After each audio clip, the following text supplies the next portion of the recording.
ராசாத்தி என தொடத்தான் லேசாக விரல் படத்தான் ஆளாத காயம் எல்லாம் ஆறி போகுமே.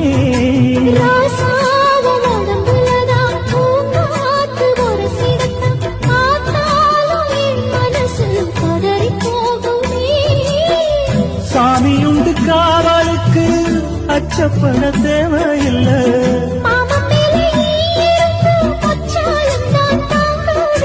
கலையாத வாசம் நாம் கொண்டா